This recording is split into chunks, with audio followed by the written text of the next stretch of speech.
నిన్న మొన్న ఒక నక్క బయలుదేరింది, మొన్న సూర్యాపేటకు పోయింది, నిన్న కరీంనగర్ పోయింది. ఆయన అంటుండు నన్ను ఏం బిక్తారు మీరని. మొన్న మాట్లాడింది మీరు చూసి ఉంటారు, కేసీఆర్ గారు మాట్లాడింది, నా ఎంటిక కూడా బీకలేరని మాజీ ముఖ్యమంత్రిగా మాట్లాడిండు. ఇది మాజీ ముఖ్యమంత్రి మాట్లాడే భాషనేనా?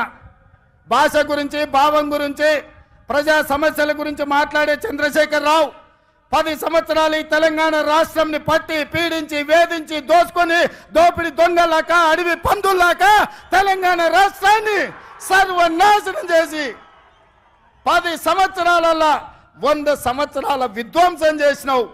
ఇవాళ మమ్మల్ని ఎంటిక బీకలేరంటావా?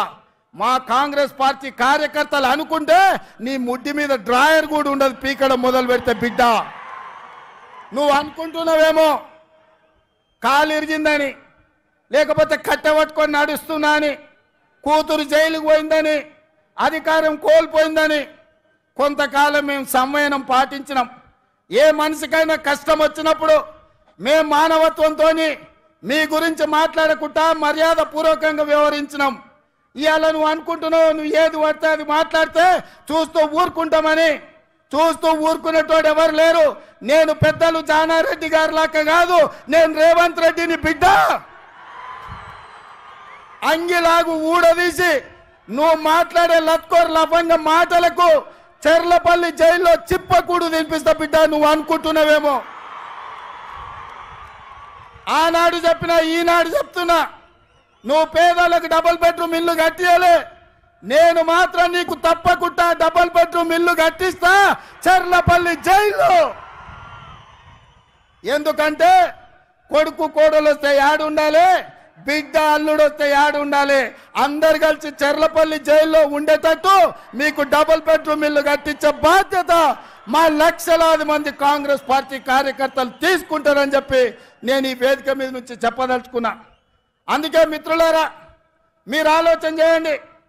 డిసెంబర్ 7 నాడు మనం అధికారం చేపట్టి డిసెంబర్ 9 నాడు ఆడబిడ్డల ఆర్టీసీలో ఉచిత ప్రయాణం, రాజీవ్ ఆరోగ్యశ్రీ ద్వారా ప్రతి పేదవాడికి 10 లక్షల రూపాయలు ఉచితంగా వైద్యాన్ని అందించే నిర్ణయాలు తీసుకున్నాం.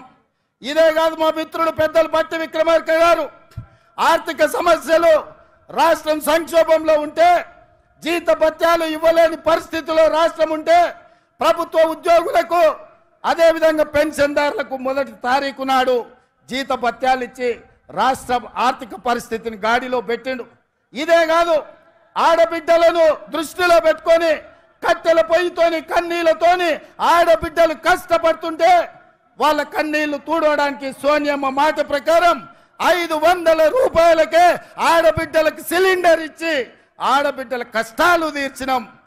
అదే కాదు, పేదవాళ్లకు ఇంటింటికి ఉచితంగా 200 యూనిట్ల పథకాన్ని అమలు చేసి నిరూపించినాం. ఇదే కాదు, ఇవాళ చంద్రశేఖర్ రావు గారిని నేను అడుగుతున్నా, ఆనాడు పల్లెల్లో, తండాలలో, గూడాలలో ఇందిరమ్మ ఇండ్లు 25 లక్షలు మేము కట్టించినాం. మా కోమటిరెడ్డి వెంకన్న చెప్తున్నాడు ఇందిరమ్మ ఇండ్ల గురించి నువ్వు చెప్పాలి. మిత్రులారా, నేను ఇవాళ అడుగుతున్నా, 10 ఏళ్ళ సన్నాసి కట్టించిన, సోయిలేని ప్రభుత్వం కట్టించిన డబుల్ బెడ్రూమ్ ఇల్లు ఎన్ని ఉన్నాయి?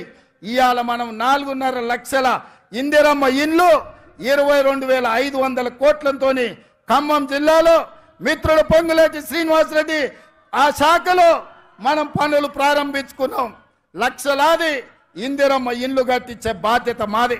నేను అందుకే ఇవాళ సవాలు విసురుతున్న చంద్రశేఖర్ రావుకు, డబుల్ బెడ్రూమ్ ఇల్లు కట్టించిన ఊర్లలో నువ్వు ఓట్లాడుగు, ఇందిరమ్మ ఇండ్లు ఉన్న ఊర్లలో మేము ఓట్లు అడుగుతాం, మీకు డిపాజిట్లు వస్తే చూసుకుందామని చెప్పి నేను సవాలు విసురుతున్నా. అందుకే మిత్రులారా, ఇవాళ ఈ రాష్ట్రంలో జరగబోయే ఎన్నికలు నేను ఒక్క మాట ఈ వేదిక మీద నుంచి సూటిగా నరేంద్ర మోడీ, కల్వకుంట్ల చంద్రశేఖరరావుకు విసిరదలుచుకున్నా.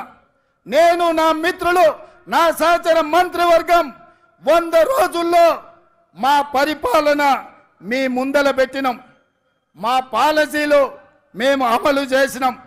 ఇవాళ నేను అడుగుతున్న మిత్రులారా, 100 రోజుల్లో మేము మంచి పాలన ఇస్తే, సంక్షేమ పథకాలు అమలు చేస్తే, 6 గ్యారంటీలు అమలు చేయడానికి చిత్తశుద్ధితో ప్రయత్నం చేస్తే తెలంగాణ రాష్ట్రంలో మమ్మల్ని 14 సీట్లలో గెలిపించండి.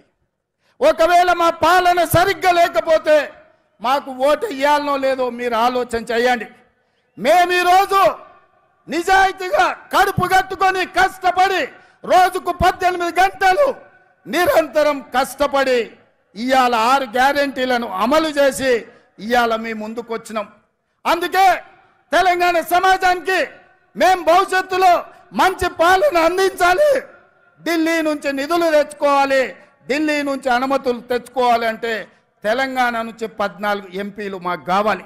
ఇవాళ రాహుల్ గాంధీ గారిని ఈ దేశానికి ప్రధానమంత్రిని చేయాలి అంటే తెలంగాణ రాష్ట్రం ఇచ్చిన సోనియమ్మ బిడ్డ. కన్యాకుమారి నుంచి కశ్మీర్ వరకు 4000 కిలోమీటర్లు మండు టెండల్లో మంచు కొండల్లో తెలంగాణలో కూడా 22 రోజులు పాదయాత్ర చేసిండు. ఈ దేశంలో ఏ నాయకుడైనా పేదల కోసం, దళితుల కోసం, గిరిజనుల కోసం, మహిళల కోసం, మైనార్టీల కోసం, యువకుల కోసం 4000 కిలోమీటర్లు ఎవరైనా పాదయాత్ర చేసిండ్రా? మన నాయకుడు రాహుల్ గాంధీ గారు మండు టెండల్లో మంచు కొండల్లో కన్యాకుమారి నుంచి కశ్మీర్ వరకు పాదయాత్ర చేసి పేద ప్రజలకు అండగా నిలబడ్డాడు. ఇదే కాదు, మణిపూర్ నుంచి ముంబై వరకు 6700 కిలోమీటర్లు మొత్తం 25 రాష్ట్రాలలో ప్రజల కోసం ప్రాణ త్యాగం చేయడానికి సిద్ధమై పాదయాత్ర చేశాడు. మరి అలాంటి నాయకుడి దేశానికి ప్రధానమంత్రి కావాలన్నా?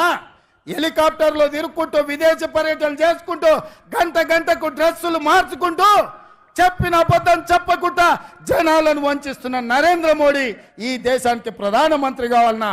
ఈ దేశంలో ఉన్న యువకులారా మీరు ఆలోచన చెయ్యండి.